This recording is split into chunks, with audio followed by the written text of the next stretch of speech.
Hey there, Solaris. If you can hear me, it means you're still alive. This is Jack's Nightmares, and wherever you're listening from, I'm glad you made it. Now, get comfortable. This is your next story.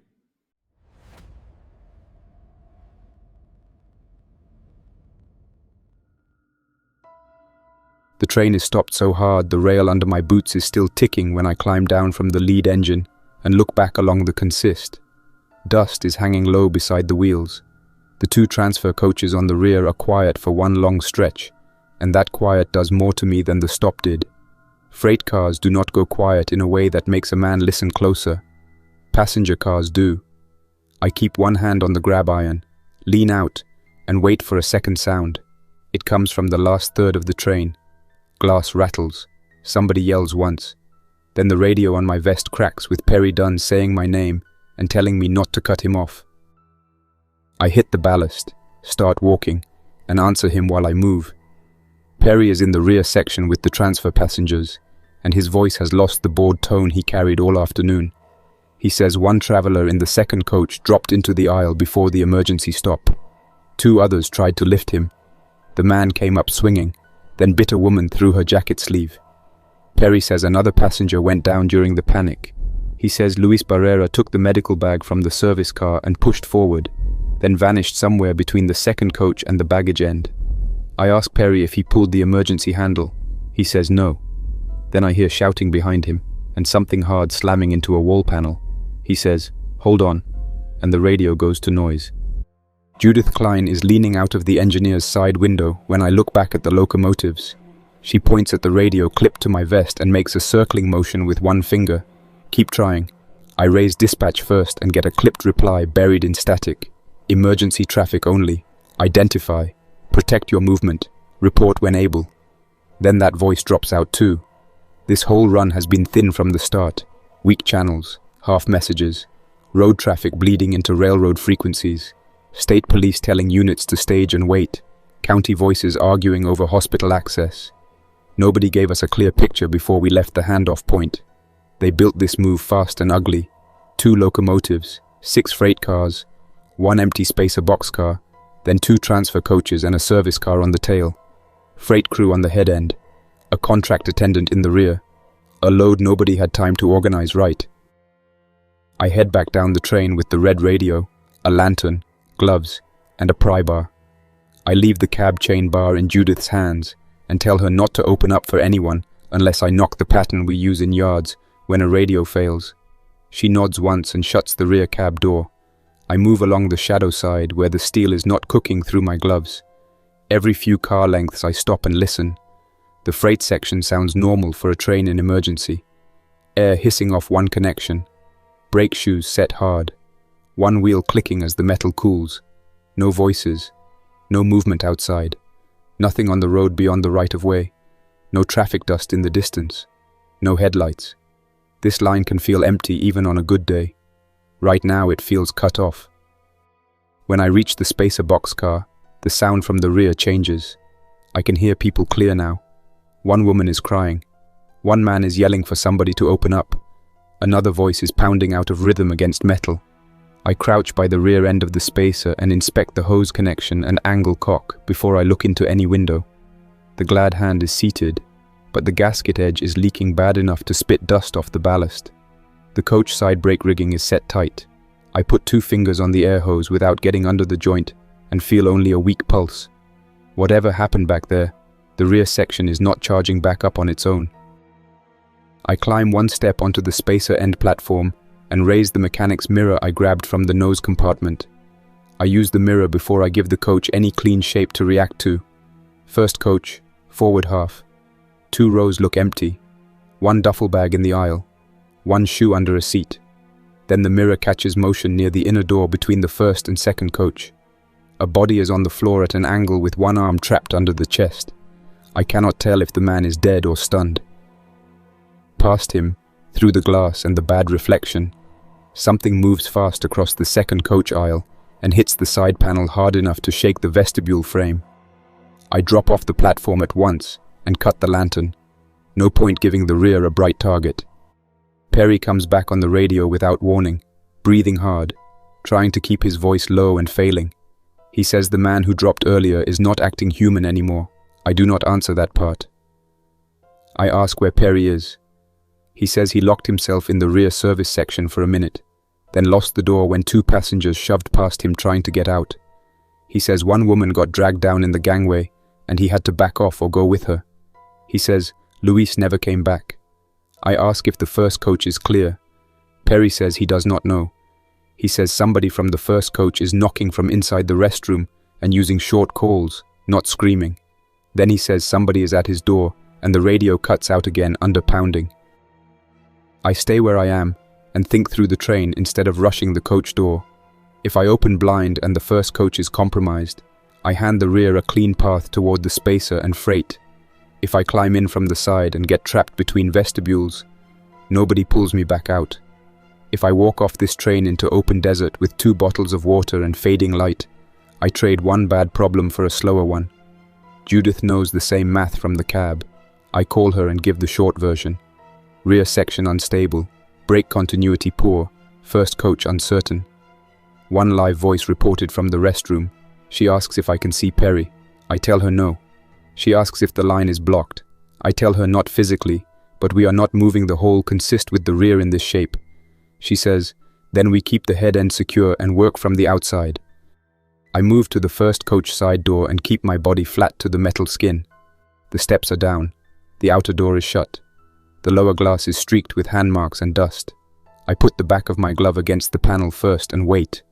No impact, no shifting weight. Then I hear 3 knocks from inside. Even spacing. Pause. 3 more. A woman's voice comes from the restroom compartment halfway down the coach. She keeps it low and controlled. She says, "Don't open until you know where he is." I ask her name. She says Greta Novak. I tell her mine. I tell her I'm on train crew and I need short answers. She says she understands. Good start. Greta tells me she locked herself in after the stop. One sick man came through from the second coach after somebody forced the inner vestibule door. Perry tried to hold him at the connection and lost ground. Luis ran toward the noise with the medical kit and did not make it to Greta's end. One older passenger in coach 1 went over the seats during the emergency stop and has not stood back up. Greta says she heard another man open the front side door and go out onto the steps, then heard nothing from him after that. I ask if the sick one is in her aisle now. She says she heard him hit the luggage rack near the front, then drag a hand along the windows, then go quiet. She says quiet is when she stops touching the door. I ask Greta if she is bleeding. She says no. Her shoulder took the wall during the stop and one knee is swollen, but she can stand and move. She has half a bottle of water and a dead phone. I tell her to leave the phone off, even if the screen comes back. I ask if the restroom latch is holding. She says the latch is weak, so she jammed the trash bin under the handle and looped her bag strap through the sink pipe and the inner grab bar. That tells me she is thinking straight. I ask if she can hear the older man on the floor. She says no breathing, no movement. Only the coach creaking in the wind and a tapping from the front every few minutes. I raise the inspection mirror to the edge of the side glass, catch the aisle in the corner, and see a face low to the floor near the front bulkhead. Eyes open, mouth working, one hand sliding against the carpet. I pull back and go forward again, all the way to the locomotives, and climb into the head end. Judith opens after my knock and bars the door behind me. She has the consist paperwork spread over the desk and the rear pressure readings written on the margin in pencil. I give her Greta's account in order and mark each car with a grease pencil while I talk. 2 locomotives, 6 freight cars, spacer, first coach with 1 trapped survivor, 1 body near the inner door, 1 active infected near the front half, second coach lost, service car unknown, Perry missing, Luis missing. Judith listens without interrupting. When I finish, she rubs the heel of her hand over the page once and says, "The rear brake pipe is not coming back. Whatever valve got yanked, whatever door got forced, whatever hose or angle cock shifted during the stop, the rear section is sitting there dead on air. We either isolate later or we stay planted until water runs low and dark starts doing half the work for the things in those cars." I inventory the cab and nose compartment while she keeps trying dispatch. Crew water, shelf rations, lantern batteries, fusees, gloves, pry bar, folding wrench, utility cord, first aid kit, one spare radio battery, a pad of forms, 2 shop towels, no hidden cash, no rescue gear waiting under a seat. I line the supplies up on the desk and force myself to touch each item once so I stop imagining tools we do not have. Judith gets one broken answer from a westbound crew who says he took an emergency application too and lost contact with his rear end. Then the channel fills with hiss and drops flat. She keeps the shaded desk lamp on and kills everything else in the cab. Light in open desert at night travels farther than most city people think. I do not sleep. Judith does not either. We split the night into tasks so our heads do not slide off the job. Every 20 minutes one of us checks the rear through the side mirror, then the gauges, then the radio, then the written plan on the desk. I write the car order again in larger letters and add the pieces that matter now, instead of what mattered before we stopped. Lead locomotive secure, freight section stable, spacer connected but leaking, first coach with 1 live woman in the restroom, 1 body near the inner vestibule, 1 active infected near the front half, second coach active, service car unknown, rear brake pipe dead, no clean help on the radio, limited water, dawn work only. The noise behind us changes after midnight. For an hour the rear section gives us scattered hits, 1 window rattle here, 1 heavy strike there, then it settles into long quiet patches broken by a scrape or a dull thump. Cool air is helping them move. I do not need a study to tell me that. I have the sounds. I call Greta on the radio at set times and keep each exchange short. She says the tapping in coach 1 shifts from the front to the aisle and back again. Once she hears something dragging near the inner door toward coach 2. Another time she hears nothing at all for nearly 15 minutes and grips the restroom handle hard enough to make the metal click. I tell her to keep 1 shoe on the base of the trash bin wedged under her door and not waste her voice on updates that do not change a decision. She says she can do that. Her voice stays level. That helps more than talk does. A little after 1 in the morning, Judith catches a dispatch call that holds long enough to understand. The man on the channel sounds exhausted and far past whatever script he started the day with. He does not ask for detailed reports. He tells all stopped crews to secure where they are if movement cannot be made safely. He says emergency services are not reaching several rail points. He says passenger transfer movements are suspended system-wide. He says maintain restricted light discipline, preserve water, and do not release air or uncouple without written confirmation between crew members if any radio weakness exists. Then somebody in the background talks over him, and the message dies halfway through the next sentence. Judith writes down every clear word while I listen. Neither of us says much after that. The railroad is still talking, but it is no longer directing. That is a big difference. Around 2, I take the mirror and climb into the second unit to use the side angle from farther back. The rear of the freight section blocks most of the coaches, but with the right angle and the low desk lamp off, I can catch the first coach side windows when the sky lightens a touch from the moon coming up over the open ground. I see movement near the front steps once. A shape rises, presses the glass, and drops again. A few minutes later, another shape comes low into the forward aisle and stays there. I cannot tell if it is the same one changing position or a second body in motion. I keep watching until my eyes start filling gaps that are not there. Then I stop. Bad guesses in the dark are worse than no guesses. The leaking glad hand at the spacer keeps pulling at me. If the gasket tears wider when we try to charge the line after a cut, we lose time we do not have. I dig through the nose compartment again and find what I should have checked the first time. A brake hose pouch with 2 spare gaskets wrapped in wax paper, 1 short length of safety wire, and a grease-blackened instruction card folded in half. Railroad equipment carries small boring things that save a trip when a hose starts acting up. It is not a miracle. It is maintenance packed months ago by somebody who expected normal trouble instead of this.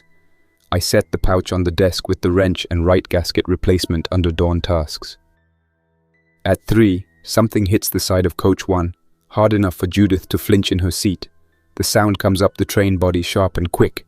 I am at the rear cab door before I think through it. Judith grabs my sleeve and says, "Wait." We both listen. 1 more strike. Then feet or hands on the exterior steps of coach 1. Metal ringing in short bursts. I take the mirror, crack the rear cab door, and keep the chain on while I angle myself for a look down the consist. There is a man on the ballast beside the first coach steps. He is not walking. He is on one knee, one hand on the step post, head lifting and dropping in little jerks. He must be the passenger Greta heard go out after the stop. He made it off the car and collapsed under the steps or beside them. Now the cold has brought movement back into him. He is close enough to become a dawn problem if I leave him there. He is also far enough from the lead that I do not have to solve him in the dark. I shut the cab door, pull the chain tight again, and tell Judith what I saw. She nods once and says, "He stays outside until light." I agree. There is no clean version of me walking back 3 car lengths in the dark to drag a moving infected away from a coach door, while the rear cars bang and shift behind him. I mark outside infected under first coach steps on the form, and add one more line under dawn tasks. The night stretches after that. Work keeps it from getting soft. I refill the lantern, check the spare radio battery, tear a strip from one shop towel, and wrap it around the handle of the pry bar so my grip will not slip when the sun comes up and the steel gets hot again. Greta does not answer one scheduled radio check, and I spend 6 minutes watching the clock and gripping the mic before she comes back, whispering that she could not risk it. Something had been breathing against the door seam. Not hitting, not scratching, just standing there and making short, wet sounds through its nose or throat. Then it walked off. I tell her she did the right thing. I tell her no apology needed. She says she was not apologizing. Good, I prefer that. The east edge of the world starts showing as a dirty pale line a little before 5. Nevada mornings out in the open do not rise gentle. Light arrives in hard stages. First the rail picks up a stripe, then the sides of the freight cars go from black to grey, then the coach windows start holding shapes instead of throwing them away. Judith rubs her left wrist with her right hand and says, "It is time." I cap one bottle of water after taking 3 measured swallows and hand another to her. Greta gets half a bottle promised over the radio if we get her out. I tell her our first move is outside work between Coach 1 and Coach 2. She asks if that means we are leaving her in place. I tell her it means I need the rear isolated before I open any path into her car. She is quiet for 1 beat, then says, "Do it your way." That is the only answer that helps. I go down with the mirror, wrench, brake hose pouch, pry bar, lantern off, and 1 fusee tucked into the back of my belt. The air has a bite to it now. The outside infected under the coach steps has crawled 2 yards from where I saw him last. He is turned half onto his side, one hand clawing at the ballast in slow pulls. His clothes are filthy from the ground, and one sleeve is torn at the wrist where he must have fallen. I do not waste time trying to talk to him or study him. I circle behind the freight side stepwell where he cannot lunge straight at me, wait until he drags his upper body around toward the movement, and bring the pry bar down across the head and neckline with both hands. He drops flat. I wait. Nothing follows.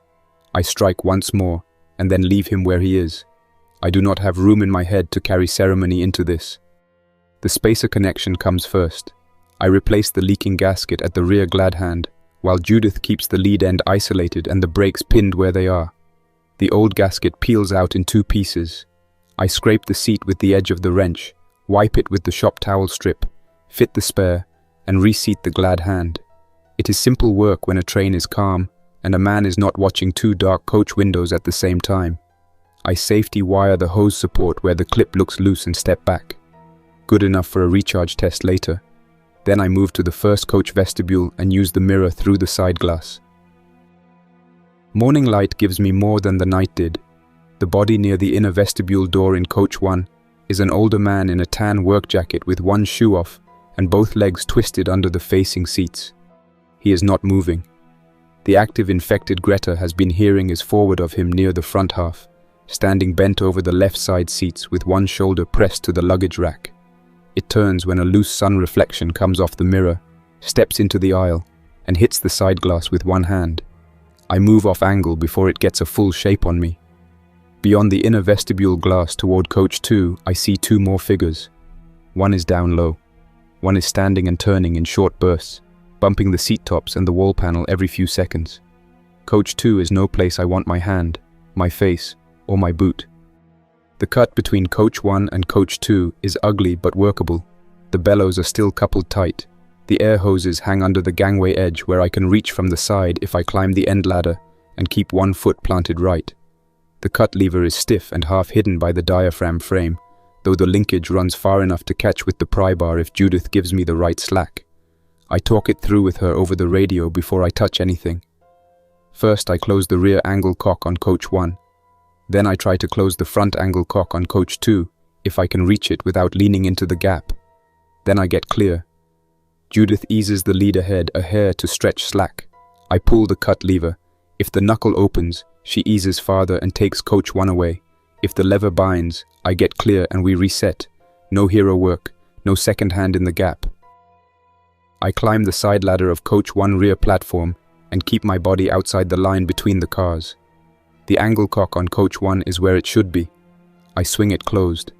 Under me, something slams the inner vestibule door from the coach 2 side so hard the gangway shakes. I freeze until the second hit comes and stops. Then I reach farther than I want to and feel for the coach 2 angle cock with the wrench hooked through the handle. I catch it on the second try and force it down part way, then all the way. Air bleeds in a short burst and quits. I come off that ladder faster than I went up it and tell Judith the valves are closed. She repeats it back. Good. One clean step done. The cut lever does not give on the first stretch. Judith eases ahead exactly as told. The slack pulls tight. I get the pry bar into the lever linkage and haul. Nothing. I tell her stop. She stops. I step back and watch the vestibule glass. The standing infected in coach 2 turns toward the movement and throws into the door again. The gangway frame flexes. One more heavy hit follows. Then the figure drops out of sight. I wait for another. None comes. I tell Judith to back a fraction and settle it, then come ahead again softer. She does it. The second stretch opens the linkage enough for the pry bar to bite. I pull hard, feel the pin release through the bar, and jump clear with both feet already moving away from the rail. Judith eases ahead. The gap opens 1 inch, 3 inches, then a foot. Coach 1 stays with us. Coach 2 and the service car stay put on the main line with their emergency set and their dead air trapped behind the closed cock. I breathe once, slow, and keep my eyes on the separation until Judith has 10 car lengths between the spacer and the cut. We stop with coach 1 clear of the bad rear and the freight section quiet ahead of it. That is the first piece of this mess that has moved the way I told it to. I do not waste time congratulating myself. Coach 1 is still no good to us with Greta trapped inside and one infected loose in the front half. I walk its length again from the outside while the sun starts climbing. The older man near the inner vestibule has not moved. The forward infected keeps crossing between the front seats and the baggage rack area in short jerks, sometimes disappearing under the window line. Greta answers when I call. Her voice is rougher now. She says she heard the separation and felt the car shift. She asks if the rear is gone. I tell her coach 2 and the service car are cut away behind us. She says, then what's left in here is mine and yours. That is one way to put it. I need her out before the coach heats up and before our water count turns from thin to ugly. The restroom is on the right side forward of the center door. If she comes out and reaches the side door fast, she can be outside in seconds, but only if the infected is pulled forward and the older man near the rear vestibule stays down. I study the coach layout through the glass. The aisle is narrow. Seats are fixed high-back pairs with armrests. Not much room to squeeze around a trouble. I ask Greta if she can see under the restroom door. She says yes. I ask if she can see shadows crossing the gap. She says no, not right now. I tell her when I give the word. She opens only after she hears me thump the side wall twice with the pry bar, then wait 2 seconds, then once more. She repeats the pattern right back. The problem is drawing the front infected away from the side door without bringing it onto me before Greta clears the coach. I decide to use the front vestibule glass. I move along the outside of the coach to the forward end near the spacer, tap the metal skin once, and watch. Nothing. I hit the lower glass frame with the pry bar handle. The infected snaps toward the sound so fast the seat back in front of it jerks sideways. It drives into the front vestibule door and beats at the glass. Good. I move back along the coach side, keeping low and out from the windows, then stop at the center side door where Greta will come out. I hit the wall 2 times, count, then once more. Nothing happens for 3 seconds. Then the restroom latch clicks. Greta opens the restroom door a crack, then wider, and comes out turned sideways with one arm over her bad shoulder. She is in a dark cardigan, jeans, one sneaker unlaced, hair tied back with a strip torn from her own sleeve. She moves with a limp, but she moves fast enough. She reaches the side door, grabs the vertical handrail, and then the older man by the inner vestibule stirs. He does not rise clean. He rolls first, one arm reaching low across the aisle, fingers brushing the back of her calf. Greta jerks free, nearly falls on the stepwell, and I catch her by the forearm and pull her onto the ballast. The front infected hears the door and comes at the aisle hard. I slam the side door with both palms and throw the latch. Something hits it from inside before the bolt finishes dropping. The whole panel jumps once in my hands. Then again. Greta is on one knee in the dirt, one hand jammed to the side of the coach, face clenched but not making noise. I drag her away from the steps, get her behind the spacer wheel line, and put the water bottle in her hand. Slow, I tell her, not all at once. She nods without looking at me, takes 2 small swallows, and keeps the bottle capped after that. Good again. The side door behind us takes 3 more hits and then quits. The older man inside is up now. I can see him through the lower window, bent in the aisle. 1 shoe on, and 1 sock grey with dust. 2 infected in coach 1. No live people left in it. That makes my next decision easier. I take Greta to the lead engine and knock the pattern. Judith opens, sees Greta and slides out of the seat enough to pull her inside by the good arm. Greta almost drops on the first step but gets herself together and climbs. Judith bars the door again. In the cab light, Greta looks older than I guessed through the door voice alone. Early 40s maybe, face dry with dust and lack of sleep. A bruise coming up along her jaw from where she must have hit during the stop. She says her name fully, Greta Novak, and takes another measured swallow from the bottle. Judith asks 1 question. Bit. Greta says no, and raises both hands, as if to stop any extra concern. She shows us a scraped knuckle, a bruised knee, and the shoulder she cannot lift above chest height. No torn flesh, no soaked sleeve, no fresh panic lie. I believe her. Greta is a dialysis technician from Reno, heading south to relieve a clinic crew that lost staff during the first wave of sickness reports. She does not give us a speech. She gives facts in pieces while I mark the next job on the form. The man in coach 2 had been sweating, shaking, and confused before we stopped. The woman he bit during the panic went pale fast and stopped answering her name within minutes. Luis tried pressure wraps and water. Perry tried holding the vestibule. A second passenger fell during the emergency application and never stood again. Another man forced a side door and went out. Greta locked herself in the restroom when she saw the first one on the floor get up after going still. She does not call them anything dramatic. She says, the sick ones, and the ones who came back. That works for me. I tell Judith coach 1 is done. She agrees before I finish the sentence. The car has 2 active infected, 1 body condition I do not trust, and a side door that already took a pounding from inside.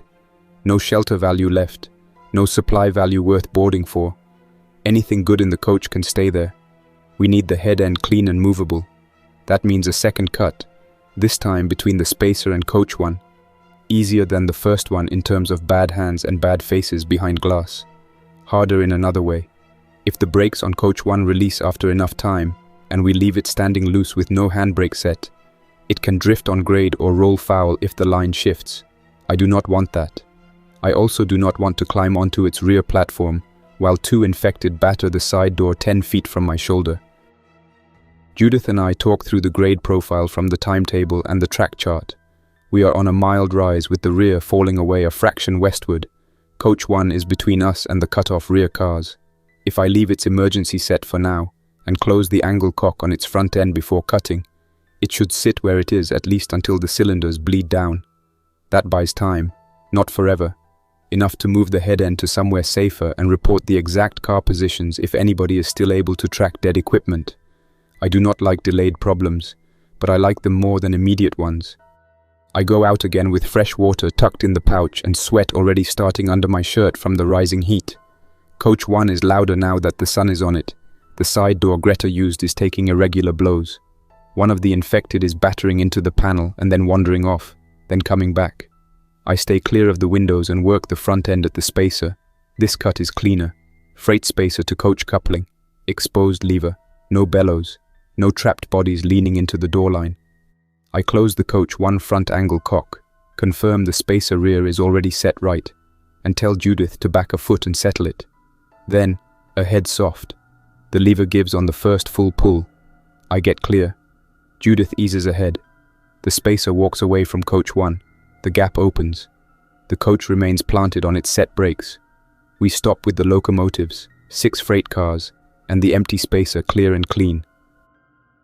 For the first time since the stop, the head end feels like something I can work with instead of something trying to trap me. It is not comfort. It is a manageable machine again. I recharge the brake pipe carefully and listen for the spacer connection I repaired. No hiss beyond the normal breath of air taking the line. Good seal. Judith watches the gauges and gives me a thumbs up through the side glass. Greta sits at the rear of the cab on the fold seat with one hand under her injured shoulder and the other around the water bottle. She looks at the cut-off coaches only once when we do the recharge, then turns back toward the desk and the paperwork. That is sensible. The rear is not giving her anything now except a chance to lose focus. Dispatch gives us nothing for nearly an hour. I use the time to inspect the freight section for damage from the emergency stop. One covered hopper has a bent grab iron from the slack run. One boxcar door seal is hanging loose, but not enough to matter. A wheel on the spacer shows a light flat spot, not severe enough to stop movement at restricted speed.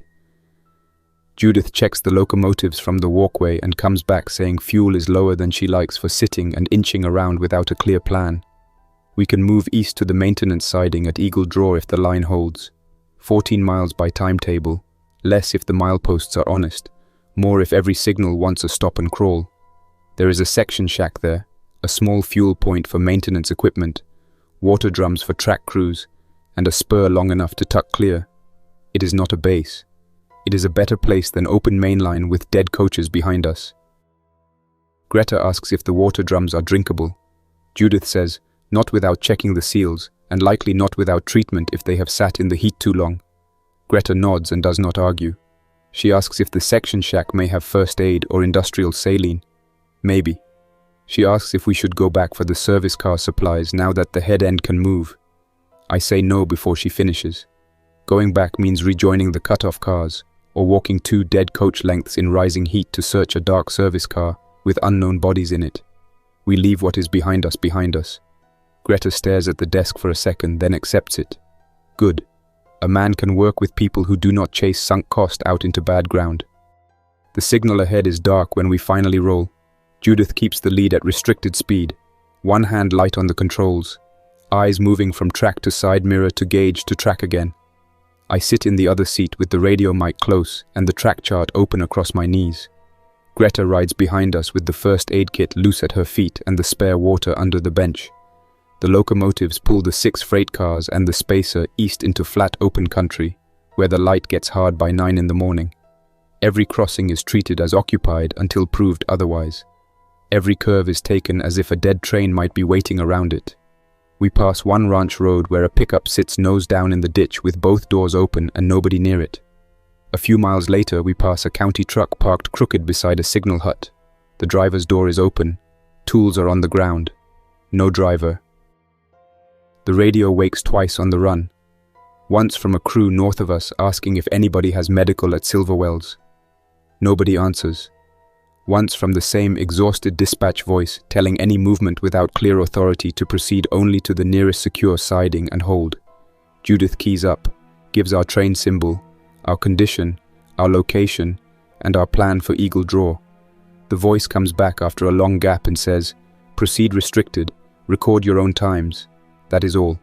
Judith writes the time and milepost on the pad and tears the top sheet free so it cannot smear. Heat takes over by the time the siding switch comes into view. Eagle Draw is barely more than a line splitting off the main beside a gravel service track and a low concrete block shack with a sheet metal roof. There is one fuel stand with a battered pump enclosure, 2 water drums under a shade frame, a locked tool cage, and a high rail pickup parked nose first to the shack. The pickup looks abandoned until I spot the rear tire flat against the ground. No movement, no waving arms, no one on the roof or under the truck. Judith brings us past the switch slow enough for me to step down, line it, and climb back aboard the second unit ladder before she eases into the siding. We clear the main with room to spare and stop with the lead locomotive opposite the shack door. I do not like empty work sites. They always mean somebody left fast or did not finish what he meant to do. The shack door is closed. One window on the west side is cracked open 3 inches.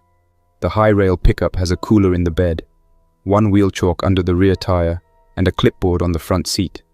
Judith sets the brakes and says we treat every building as occupied until checked. Greta stays in the cab while I go first. She does not argue, though she looks ready to. Judith comes with me only as far as the locomotive walkway and keeps the radio in her good hand. Her left wrist is swelling now, not crooked, but big enough that she cannot grip the same way. That changes what she can do out here. We both know it without spelling it out.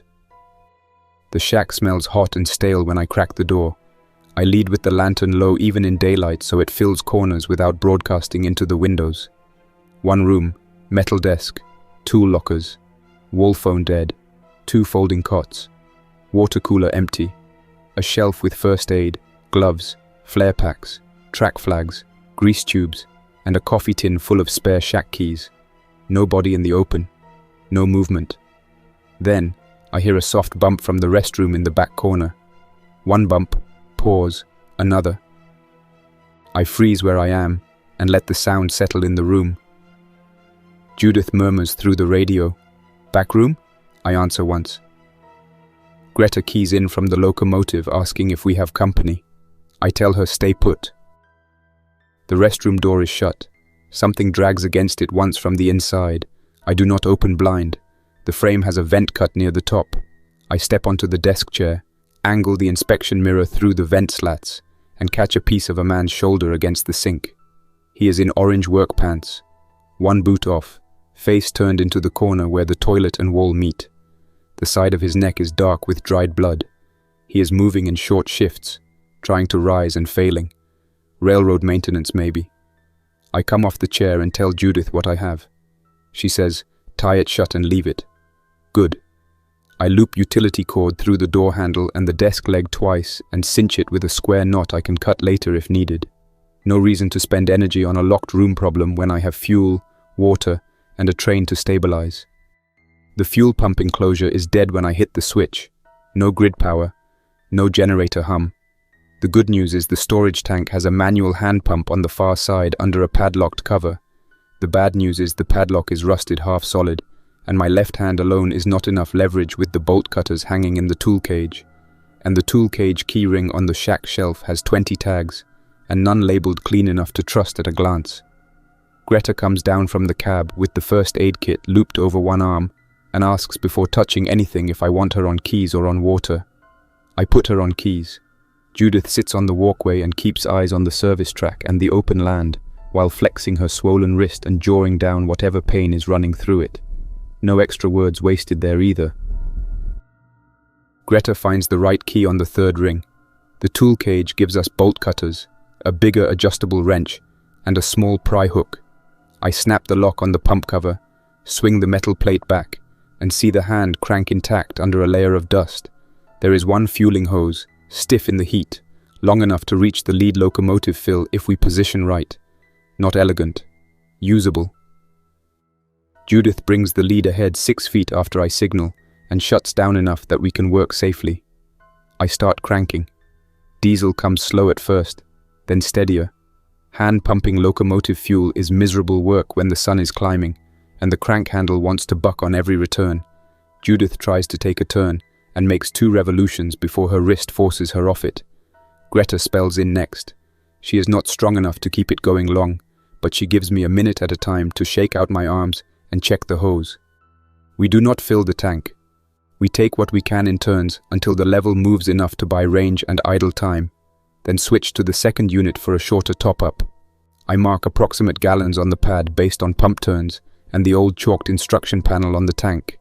It is not exact. It is better than guessing blind. Greta checks the first aid shelf in the shack while I finish the second hose transfer. She comes back with elastic wraps, antiseptic wipes, saline pods, burn pads, ibuprofen, a sling, and 3 sealed gallon jugs of drinking water tucked behind a crate of signal fuses. Finite supplies. Clean seals. That is all I need to hear. Judith lets Greta wrap the wrist while I cap the jugs and carry them to the cab. The first real human problem since the stop rolls up the service road near noon in a white utility van with one headlight out and the rear doors held shut with rope. I hear it before I see it. Tires chattering over washboard gravel. Judith is on her feet at once. Greta drops the empty water case and steps back toward the locomotive ladder. I move behind the fuel stand, where the tank shields half my body, and the pry bar is still within reach. The van slows when it sees the locomotives and the high rail truck. Then it stops 30 yards short. The driver's window comes down. A broad man in a green work shirt leans out and lifts one hand empty. A woman on the passenger side keeps both hands visible on the dash. Smart start. The driver says his name is Ward Ellis, and the woman is his sister Corinne. He says they were with a road maintenance crew west of here until their foreman locked the shed and took the water truck. Ward does most of the talking. Corinne watches the siding, the shack, and the open line behind us. Better habits than his. Ward asks if this is a rescue train. I tell him no. He asks if we have a radio that reaches county. I tell him maybe and ask if either of them is hurt. Corinne answers that one man in the back of the van is hurt, not either of them. That gets my attention faster than Ward's tone does. I tell them to keep the rear doors closed and step out one at a time, with hands where I can see them. Ward does it first. Corinne follows. Neither is limping. Neither has blood on the shirt front or sleeves. Ward has a crowbar tucked against the seat well, and he leaves it in the van when he notices me looking at it. Another smart choice.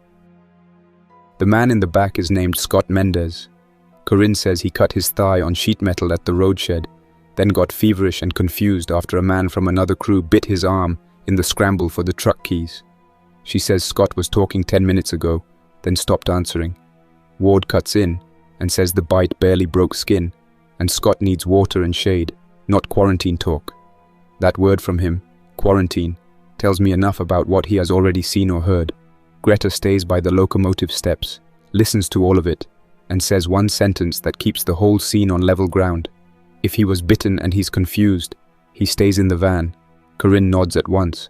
Ward swears under his breath and looks away toward the fuel stand. He already knows that answer too. We hold them outside the siding fence line that does not exist except in our heads. Judith does not come down from the walkway. Her wrapped wrist rests against her chest, and the red radio hangs from the other hand. I ask Ward how much water they have, how much fuel, and whether Scott can stand. 1 bottle left, quarter tank. Scott cannot stand now. Corinne says he started shivering in the heat and trying to pull the rope off the back doors. Ward says he tied the rope tighter and told him to quit acting stupid. Corinne's face goes hard at that, but she says nothing. I tell them we can spare 1 sealed gallon and a roll of tape for the cut if Scott stays shut in. Ward starts pushing for shade inside the shack. Judith answers before I do. No, flat, clean, done. Corinne is the one I can work with. She asks what the nearest water point east is, whether the line to the division yard is clear, and whether the shack restroom is usable. I tell her the restroom is occupied and tied shut. I tell her east is unknown, west is worse, and the best water I can point to is the service station cluster south of Dry Branch Crossing, if it has not been picked clean yet. Ward hates every answer that does not put him on our engine. He says trains move, trains have radios, trains have fuel. He is not wrong. He is also not coming aboard with a man tied in the back of his van, and no way to guarantee what happens when one door opens at the wrong time. I hand Corinne the sealed gallon and the antiseptic wipes. She takes them, thanks me once, and goes back to the van without trying to turn the moment into a plea. Scott starts hammering the rear doors before Corinne can get them open a crack for air. It comes in quick bursts, not full body hits, but enough to shake the rope and rattle the panels. Ward spins and swears at the van. Corinne backs away from the handle. Greta does not move toward it. Good. The sound carries across the siding and into the shack. From inside the restroom I hear the tied door bump once, then again. 2 contained problems answering each other. Ward says he can calm Scott down. I tell him no. Corinne asks if I have more rope. I do.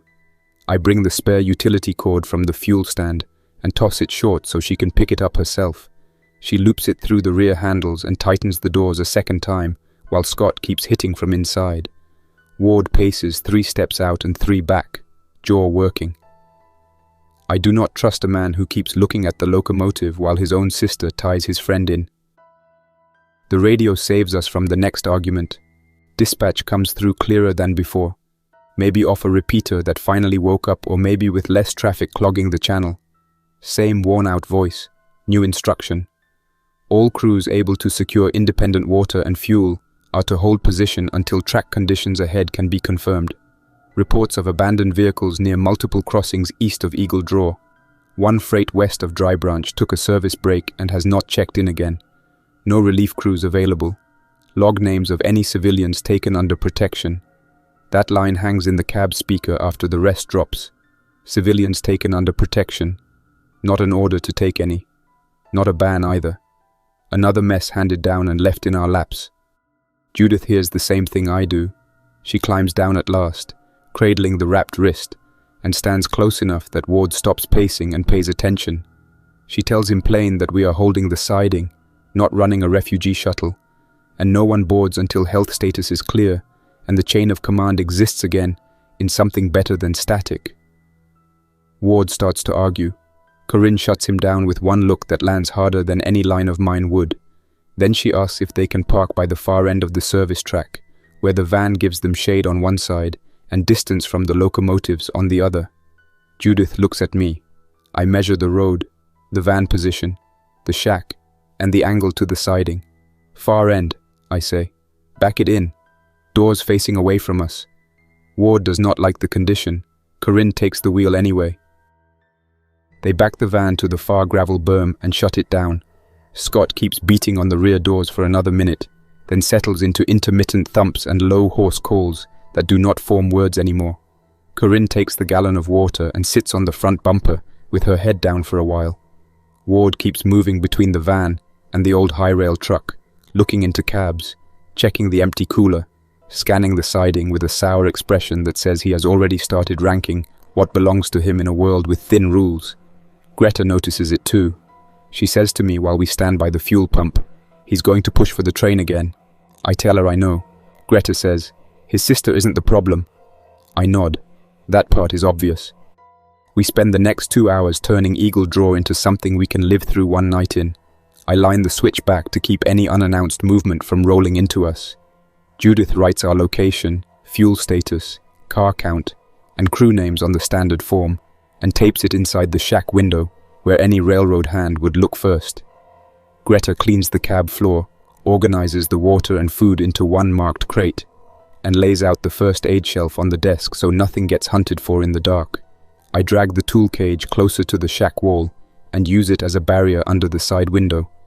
I also take one of the shack cots outside and brace it against the restroom door under the tied handle. If the maintenance man in there decides to stop being weak later, I want more than cord holding him. The desert turns brutal by mid-afternoon. The rails shimmer. The fuel stand throws off heat from the concrete pad. Even the shade under the shack awning feels used up. Heat quiets the van. It quiets the shack restroom too. Out on the main, the air above the rails to the west flickers so much the cut-off coaches might as well be on another line.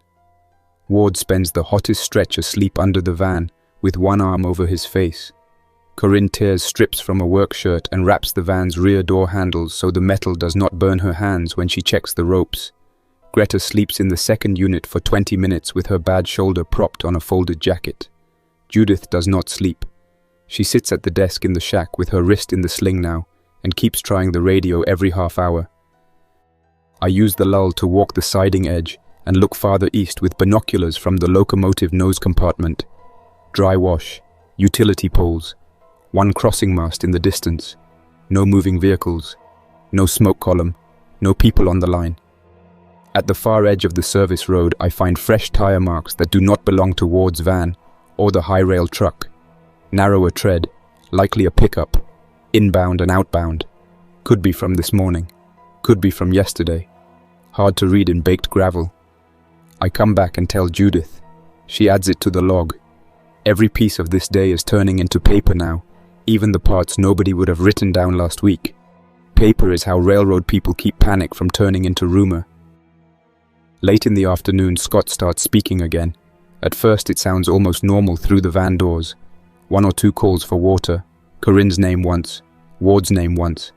Corinne rises off the front bumper before I can tell her not to. She stops herself halfway to the back of the van and looks at me for permission she already knows I will not give. I ask Scott through the metal what day it is and where he works. No answer. I ask what cut on his leg he got and which side. He answers with a laugh that has no shape of a real laugh in it, then one hard blow against the doors. Corinne shuts her eyes and backs away 2 steps. Ward says maybe he is scared. Greta says nothing, but her face goes cold and empty in a way that tells me she has already heard this stage. That settles it. Ward loses patience at sunset.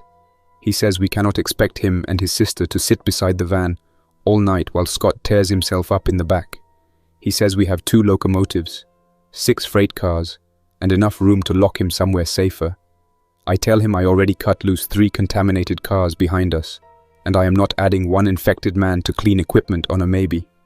Ward says infected like he has accepted the word after all. Then he takes 1 step too close to the locomotive ladder. Judith stands from the shack desk and says his name once in a tone that stops him cold. She tells him if he touches our equipment without permission, he leaves the siding on foot. Ward looks at her wrapped wrist, then at me, then at the pry bar leaning beside the fuel stand. He steps back. Corinne mutters, "Enough," and sits down again on the bumper. That ends it for the moment. Night work starts before the light is fully gone. We decide on watches. Judith takes first radio watch from the shack desk. I take perimeter from the locomotive and siding edge. Greta stays in the lead unit with the second radio and the first aid kit. Corinne can stay by the van if she keeps the front doors open and the rear shut. Ward can sit with her or sleep under the van, but he does not wander. He tries to make a joke out of that, and nobody gives him anything back. Scott starts banging the rear doors again once the temperature drops. The shack restroom answers 20 minutes later with 1 heavy strike into the tied door, then quiet, then another. 2 separate traps making their own plans through steel and wood while we count water bottles and the minutes between radio calls. Greta comes down from the locomotive at full dark and asks if I have seen any flare pistols or track torpedoes in the shack supply. I tell her, no pistol, yes, torpedoes, 2 packs. She says the rear of the van worries her more than the road tonight. If Scott gets loose, he heads for the nearest light or noise. That means us, the shack, or the high rail truck. She wants an alarm that gives us 1 extra second. I like the thought. We rig 2 torpedoes under the rear van doors with light wire from the tool cage so that if the doors get forced wide, they snap against the metal lip. Railroad torpedoes are meant to explode under train wheels as warning devices, not door alarms, but the caps crack loud when compressed. Not ideal. Loud enough to tell us the door opened. Corinne watches us do it and says, "Thank you" once without getting soft about it. Ward says nothing. The first half of the night drags without moving. Scott keeps up a pattern in the van, pounding, scratching, then silence. The maintenance man in the restroom gives us 2 solid hits around 10, then goes quiet for a full hour. The radio brings in scraps. 1 county deputy saying his station is relocating. 1 crew south of us reporting vandalized crossings. 1 woman crying on an open channel for a husband who does not answer. Judith writes what is usable and ignores the rest. I sit on the second unit walkway with the lantern hooded between my boots and look down the siding every few minutes.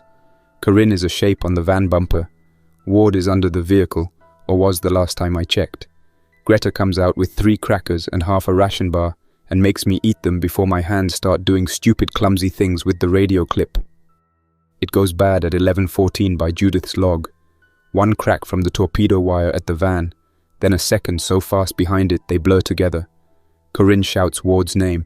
I am off the walkway and running before the echo is gone. The rear van doors are half open and Scott is forcing himself through the gap with the rope and wire tangled around 1 arm. Ward is not under the van.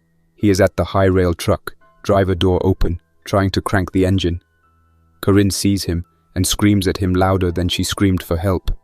He was leaving, not planning to, doing it.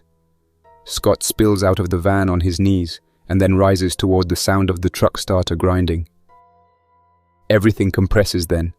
Judith blows the locomotive horn once, short and sharp, to freeze Ward and turn every head on the siding. Greta grabs Corinne by the elbow and yanks her clear of Scott's line before he can reach her. I come in from the side and drive the pry bar into Scott's upper back and shoulder to knock him off balance, then hit again when he turns. He falls against the gravel berm, tries to push up, and I bring the bar down once more until he stays down. Ward stops fighting the dead high rail ignition and throws both hands up when he sees Judith on the locomotive steps with a road flare burning in one hand and the red radio in the other. She does not need a speech. Her face does the job for her. Corinne is shaking hard now, but she is upright and moving. Greta pulls her toward the locomotive ladder and gets her behind steel. The horn call wakes the shack restroom. The tied door slams from inside, then the cot legs scrape across the floor. I hear it even over Ward cursing and Corinne trying to breathe through her nose without losing her balance. Judith points at Ward and tells me one word. Check him. I do. No fresh bite I can see. No blood on the forearms. Only cowardice and dust. He starts saying he was getting the truck running for everyone. I tell him to stop talking. I do not need a better lie from him. Greta asks Corinne if Scott ever broke skin on her. Corinne says no. Greta checks anyway with the lantern and gives me a small nod when she is done. We solve Ward before the shack door gives way. I take the roll of tie strap from the tool cage and bind his wrists in front, not behind, then cinch his ankles enough that he can shuffle but not sprint. I sit him against the fuel stand under Judith's eyeline from the locomotive. He keeps saying he panicked. He did.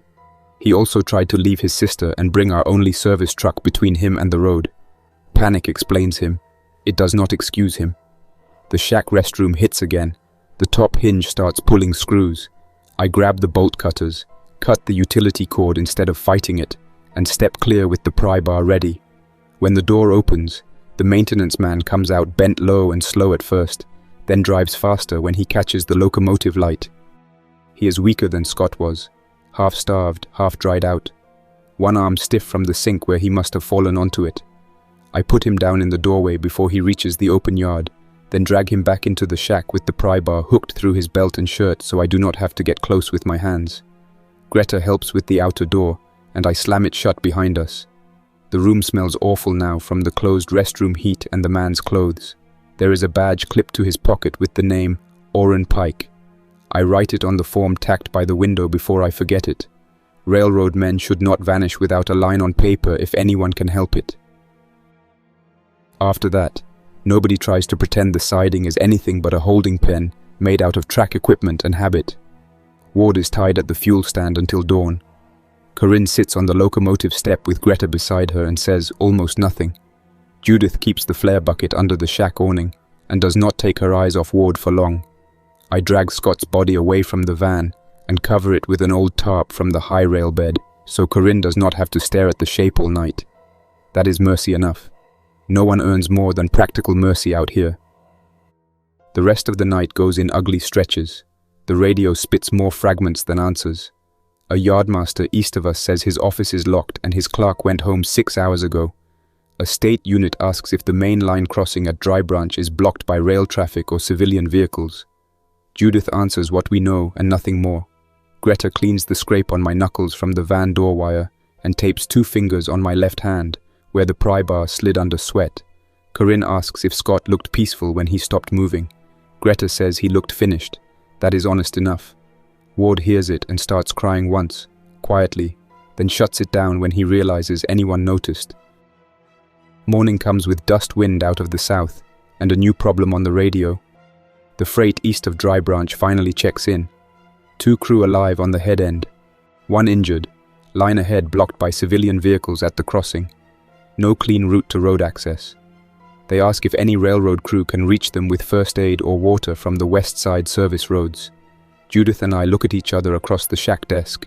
We have water now, some fuel, 1 high rail truck that may or may not run, a tied man who cannot be trusted loose, a woman with no reason to stay except her sister, and 1 more train crew out there stuck with an injured person and blocked road access.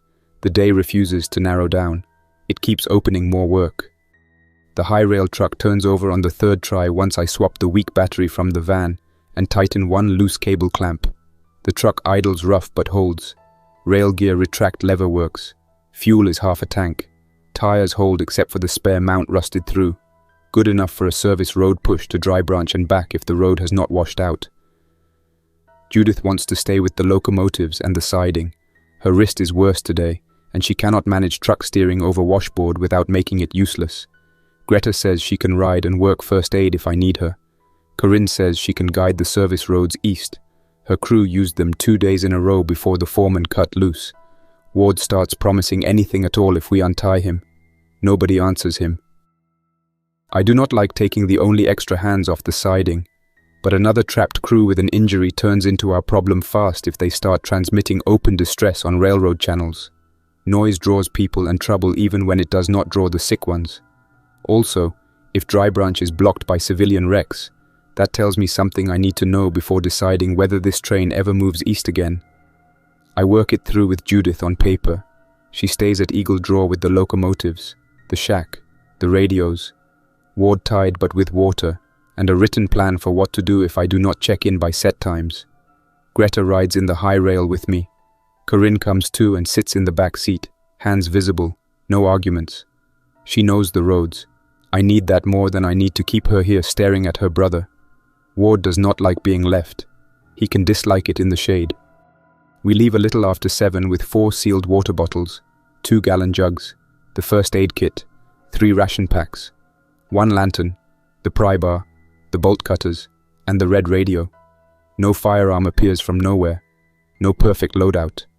I would take more if the truck had room and our stock was deeper. It does not, and it is not.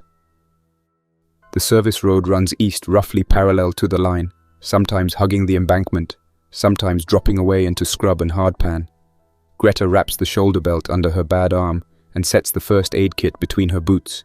Corinne rides silent at first, then points out a washed culvert we need to go around, and a closed ranch gate with a broken chain where her crew cut through yesterday. She does not waste words. I value that more every mile. The desert looks different from the truck than it does from a locomotive. Lower, meaner. All the small dips and ridges that vanish from cab height become places to stall or break an axle. Twice we stop to clear junk from the road.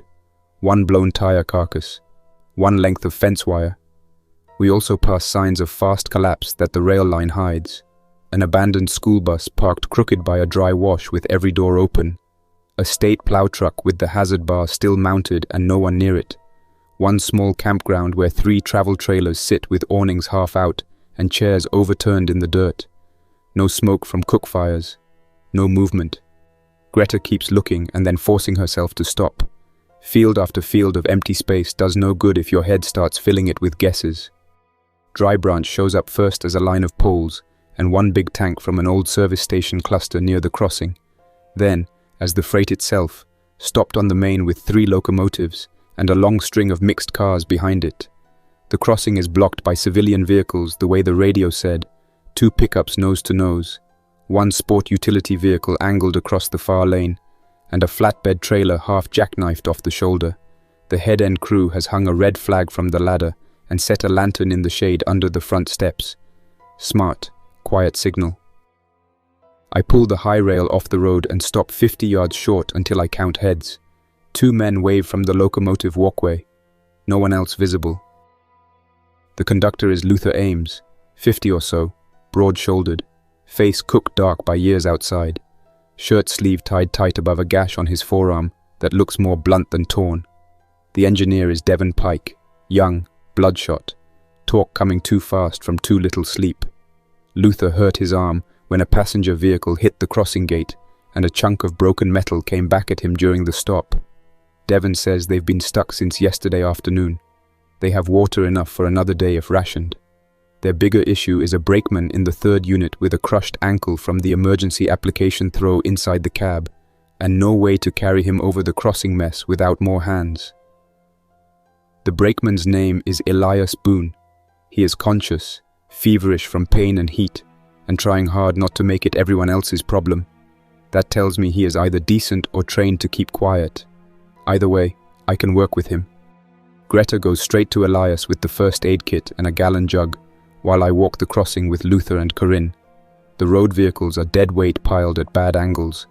No quick way to drag them without another truck and chain. One pickup has dried blood on the steering wheel and the driver's door hanging open.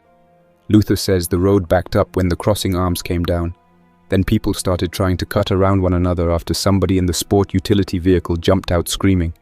He and Devon stayed on the locomotives and locked the doors. Good call. He says he watched one man get dragged down between the road shoulder and the ditch where he could not help him. Bad memory. True one. Elias's ankle is swollen twice normal size and sitting wrong in the boot. Greta does not play doctor. She checks circulation, asks him the date and his name twice, splints the ankle with padded ruler stock from the locomotive emergency kit, and gives him measured water and pain tablets from our own supply, only after confirming what Luther already gave him. She asks if Elias can ride if we move him slowly. He says yes through clenched teeth and sweat. Devon says the third unit walkway is a nightmare to maneuver, and he could use another pair of hands more than he could use advice. That lands harder than he meant it to. Greta looks at me. I look at the high rail and the blocked crossing, and the line east we still have not seen beyond the curve. One trip back to Eagle Draw with Elias is possible. 2 stuck trains and 1 siding full of half-secured people is not a system, it is a patch. I make the choice in order, not by feeling. First, we move Elias into the high rail and take him west to Eagle Draw, where Judith has shade, water, and the shack cot. Second, Luther and Devon keep the freight secured and do not open up for the road. Third, once Elias is set and I refuel off our locomotives if needed, I return with more water and whatever dispatch has said in the meantime. Corinne stays with her brother's crew. No, Corinne comes back with us. She knows the service road, and I am not leaving a civilian woman alone at a blocked crossing with 2 men I met 10 minutes ago and a road full of abandoned cars. Luther does not take offense. He understands the rule without needing it explained. Loading Elias takes all 4 of us and longer than I want. He bites down on a folded rag from his own pocket when we get him through the 3rd unit door and across the ballast. Greta keeps the splint straight. Devon takes the shoulders. Luther and I work the hips and good leg. Elias stays with us the whole time. No flailing, no useless apologies. Only one hard curse when the ankle shifts under the boot. We get him into the back of the high rail with the seat folded and blankets under the leg, then strap him enough that the road will not throw him into the side panel. Greta gives Luther 2 saline pods, 1 sealed bottle, and the remainder of the tablets with written timing on the wrapper. Again, not hero medicine. Basic care, counted out, finite. The run back to Eagle Draw is slower. Every dip in the road makes Elias groan through his teeth even when we take it near walking speed. Corinne braces the splintered leg with both hands from the far side and says almost nothing except warning me about washouts and 1 blind cattle guard. Greta keeps watch on Elias's color and alertness and makes him answer simple questions every 10 minutes. When we roll into the siding again, Judith is on the locomotive walkway waiting with the shack door open and the cot already cleared. Ward is where I left him, tied at the fuel stand, face red from heat and humiliation, mouth shut for once. Good. I do not have time for his complaints. Elias goes into the shack. Judith gives up the desk chair and takes the radio to the locomotive so Greta can work the splint and sling the leg where air moves through the open window. Corinne takes over water counting without being told and lines the bottles under the desk in the shade. That small act tells me more about her than her brother's whole day has. Ward asks if the new man is railroad. I tell him yes. He asks if that changes anything for him. I tell him no. He lets his head drop back against the fuel stand and stares at the sky. At least that shuts him up. Dispatch finally gives us something solid in the early afternoon. Partial line closure east of Dry Branch. Road authority unable to clear crossings. All crews west of milepost 173 to secure and hold. Non-essential civilian transport not authorized. Relief buses unavailable. Medical response delayed indefinitely. Log and preserve names.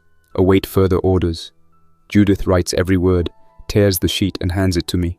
That decides the shape of the next day. The train is not going east. The crossing at Dry Branch is not clearing soon. Eagle Draw stops being a fuel point and becomes our camp, whether we like the word or not. We use the afternoon to reset again. I bring Luther and Devon over the radio into the same schedule we already keep with Greta's old coach checks and the siding watches. Every hour on the half, one short status call. If no answer, repeat once. If silence holds, note the time and do not chase blind. Greta turns the shack into a triage point with one cot for Elias and one floor pallet made from folded jackets and tool cage pads for anyone else who goes down. Judith, one-handed now, handles the paperwork and the radios better than either of us.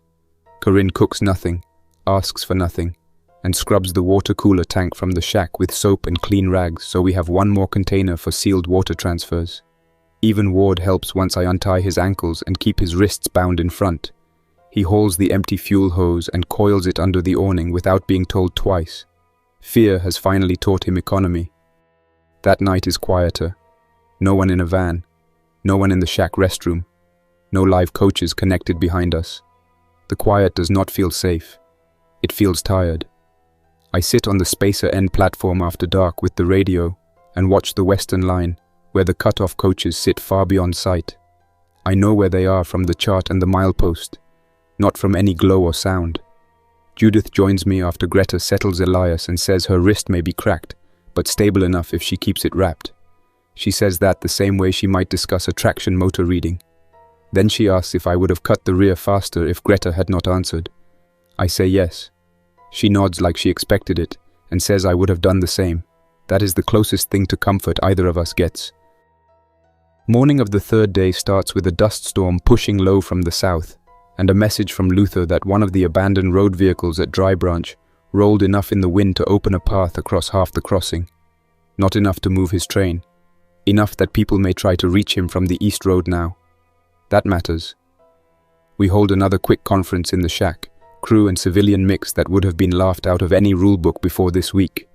Judith says Eagle Draw stays primary secure point. I agree. Greta says Elias can travel only if we must. Corinne asks if her brother can do water runs under watch instead of sitting tied to the fuel stand. Ward looks at all of us and waits. He has finally learned that the room decides him, not the other way around. I give Ward one chance with conditions clear enough that even he cannot miss them. Hands untied for work only. No access to keys without me. No wandering toward locomotives, van, or shack after dark. One move against the group and he goes back in restraints or leaves the siding with one bottle and no ride. He agrees too fast, but he agrees. Corinne watches him harder than I do. That helps. We spend the morning hauling more fuel by hand into both locomotives while the dust chews across the siding and turns every swallow of water into another dry mouth 15 minutes later. Greta rotates the wraps on Judith's wrist and Elias's ankle. Corinne inventories the tool cage. Ward runs jugs from the shack to the locomotive and keeps glancing east like a man trying to spot an exit that now requires work instead of nerve. By noon, the radio net is nothing but surviving islands. We can hear Dry Branch. We can hear one North District crew. We can hear dispatch when the repeaters cooperate. Everything else is rumor or silence. That is when I understand the train is no longer a vehicle first. It is a fixed asset with shelter, radios, diesel, metal walls, and procedures people can still follow. That changes how I look at every next step. We are not waiting to be saved off it. We are building around it. I do not announce that to the group. I start doing it. I move the second unit and the lead farther apart on the siding by a controlled short stretch so we can use the gap as a work zone out of the wind. I use the empty spacer as a buffer and storage point for tools that do not belong in the shack. Judith starts a proper log with times, names, water use, fuel use, and radio traffic. Greta labels the first aid bins. Corinne cleans and repacks the van for road use if we need it. Ward does what he is told and keeps his mouth in check. Late that afternoon, dispatch tells us the same thing in 3 different broken forms, enough times that I accept it as fact. There will be no road medical reaching Eagle Draw soon. No relief bus is coming for Dry Branch. Any crew able to secure in place should do so and preserve life with existing means. I write the words on the margin of the same form where I first sketched the coach cut. Then, I tape the sheet to the shack wall beside our waterlog. The paper looks ugly and final there. Maybe that is good. Ugly and final makes decisions faster. We end the day with the siding tighter than we found it. Locomotives fueled enough for short moves and heat if we need it. Clean water counted, food counted, shack secured, service road watched, dry branch crew on scheduled checks. Elias stable but in pain. Judith one hand down but sharp. Greta working with clean purpose. Corinne holding together better than her brother deserves. Ward useful only when someone is looking, which means someone is always looking. I stand outside the shack at dusk and fill out one more line on the railroad form with a dull pencil from the desk. Ethan Rojas, conductor. Judith Klein, engineer. Greta Novak, civilian survivor. Corinne Ellis, civilian survivor. Ward Ellis, civilian under restriction. Elias Boone, brakeman, injured. Luther Ames, conductor, dry branch. Devon Pike, engineer, dry branch. Oren Pike, maintenance worker, found turned in shack restroom. Perry Dunn, missing in rear coach. Luis Barrera, missing in rear service car. I clip the form under the window latch where any railroad hand can see it from outside. Then I step back, look at the locomotives cooling in the last light, the shack, the fuel stand, the service road, and the open desert beyond all of it, and I stop waiting for the next clean instruction to arrive. There is work at this siding.